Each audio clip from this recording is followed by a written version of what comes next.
What is it that keeps our economic system going? Consumption. Or more accurately, cyclical consumption.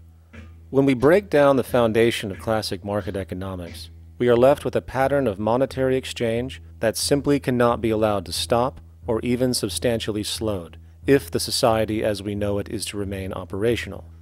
There are three main actors on the economic stage: the employee, the employer, and the consumer.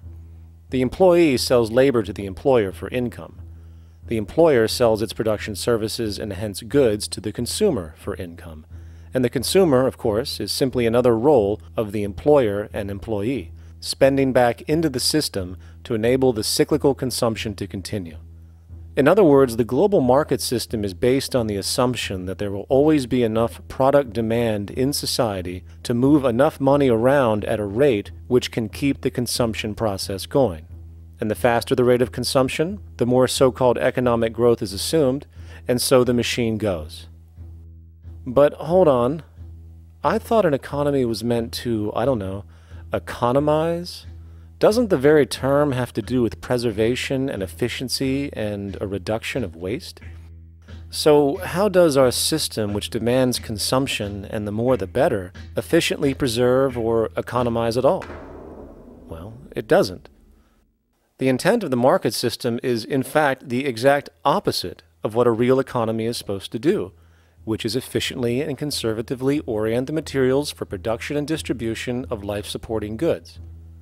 We live on a finite planet with finite resources, where, for example, the oil we utilize took millions of years to develop, where the minerals we use took billions of years to develop. So, having a system that deliberately promotes the acceleration of consumption for the sake of so-called economic growth is pure ecocidal insanity. And coupled with this issue of incentive comes the common assumption that if there isn't some external pressure for one to work for a living, people will just sit around, do nothing, and turn into fat, lazy blobs. This is nonsense. The labor system we have today is in fact the generator of laziness, not a resolver of it.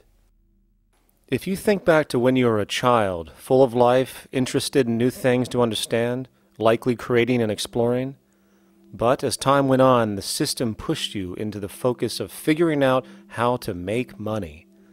And from early education to study at a university, you are narrowed, only to emerge as a creature which serves as a cog in a wheel in a model that sends all the fruits to the upper 1%. Scientific studies have now shown that people are, in fact, not motivated by monetary reward when it comes to ingenuity and creation. The creation itself is the reward. Money, in fact, appears only to serve as an incentive for repetitive, mundane actions, a role we have just now shown can be replaced by machine. So when it comes to innovation, the actual use of the human mind, the monetary incentive has proven to be a hindrance, interfering and detracting from creative thought.